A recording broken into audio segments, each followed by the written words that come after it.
Listen to the entire podcast on Spotify and Google Podcast. Link is provided in the description.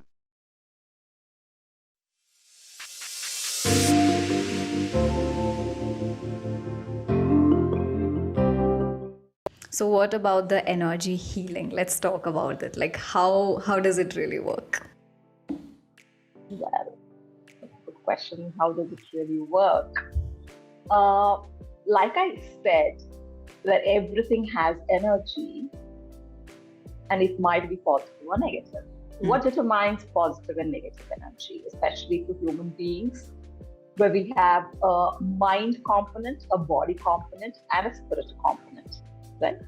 So it's in the three-dimensional world, it's the body and the mind that is visible or that we are aware of. Now, maybe the mind is not visible, but we are aware of the brain, the thoughts, and the mind, and of course our physical body is visible, right? So the our thoughts are what determines our frequency that we are vibrating at. So someone who has negative thoughts. Now, what are negative thoughts? These negative thoughts are when there is fear, anger, judgment, when there is jealousy, or when there is any kind of negative thought, then the energy that the person is vibrating it is at a negative on the negative side, right? So it could also be simple things like self-doubt, lack of self-belief, and they all make that person's vibration into a negative one, right? And positive is when we are confident, when we are feeling comfortable in our own skin, when we are happy, joyous, loving, compassionate. And so the energy healing that we're talking about here is that we are channeling the universal energy towards the recipient who might have certain negative thought patterns, limited beliefs, or certain mental blocks that which we are helping to clear them. And I'm sure you're also aware that most of our physical ailments are because of our thought patterns or our mindset. And so once this energy helps releasing these blocks, it clears not only your emotional and mental patterns, but it also helps with physical health. Speaking of the energy that you were talking about, the positive and the negative, I'd like to give the one example to our listeners is that, the most common thing that all of us do is we pray. And we always have these doubts like, why are some of our prayers being answered and some of our prayers are not answered? Why is it? And I think you just answered that question, like when you are vibrating at a higher frequency, which is of love, compassion, trust, and surrender, when you pray with these sort of qualities, there is no prayer that shall not be answered. Most of the people pray to God with fear, self-doubt, and a lot of those low vibrating energies due to which those prayers, what they're asking for is not getting manifested. So yes, it comes down to thoughts and emotions, and the way you are feeling is going to determine your vibrational state. Am I right? Absolutely. And coming back to prayers, I would say that probably sometimes our prayers are not answered because that they are for our highest best. Maybe there's something better in store for us, or maybe that was not really meant for us. And we are like forcing something or forcing a certain way to be, which probably is not meant. Got it. So it's like you just being in the flow, even if there's something negative happening, maybe it's happening for your good because there's something better coming along the way. Absolutely. It's just making you stronger, helping you learn certain lessons, helping you to become a better person. That's how I would look at it.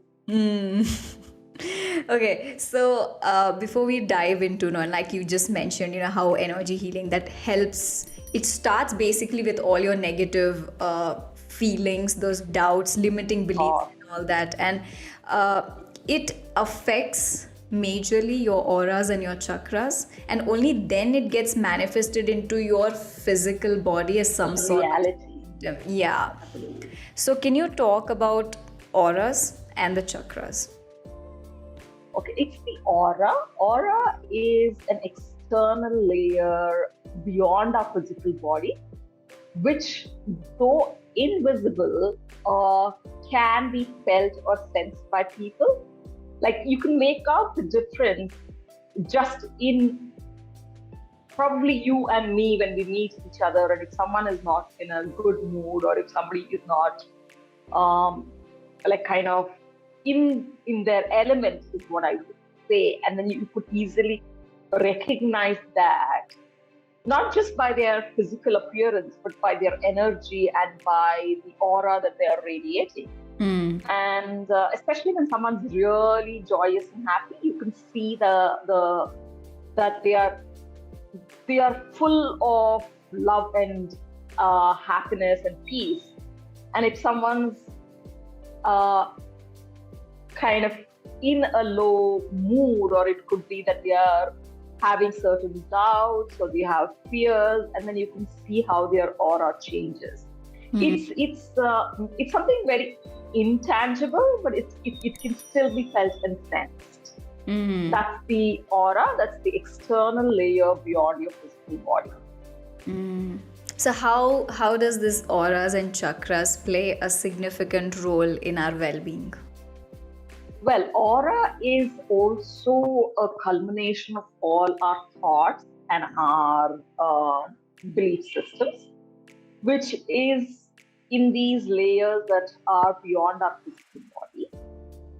And chakras are basically chakra, the literal translation means they are wheels or discs, right? These are wheels or discs of energy, which are in a very subtle form, which are not really traceable, or which can't be felt or detected through X-rays or any other formats.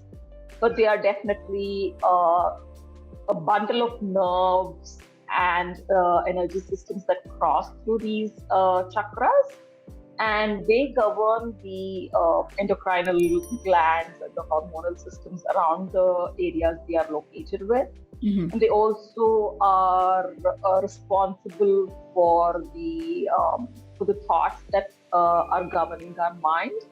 And so these chakra systems are the ones that are actually governing our physical, mental, emotional, and spiritual well-being in our life. And there are main 7 chakra systems in our body. Of course, there are more than 1,000 chakras throughout our body, where different nerves systems or nervous systems are crossing through these chakra in the chakra pattern. The 7 main ones are the root chakra, or the Muladhara chakra, that is located at the base of the spine.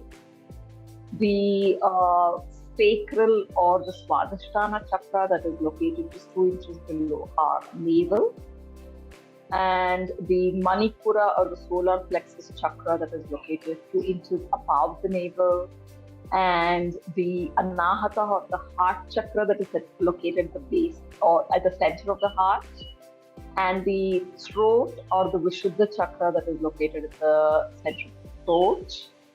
And the Agya chakra, or the third eye chakra, that is located at the region of the third eye, or between our 2 eyebrows. And the last is the crown chakra, that is located about 2 inches above the top of the head.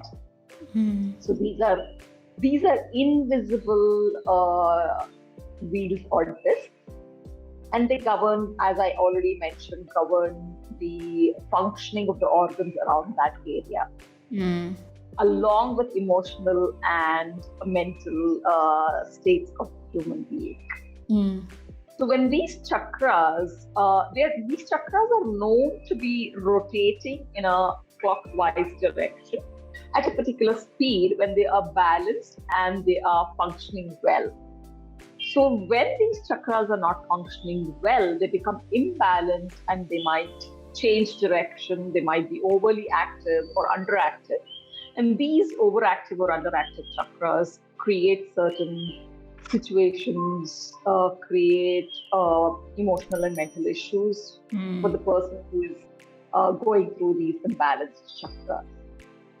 Or, on the contrary, even the thoughts that the person bears or the feeling the person bears have a direct impact on how the chakras function.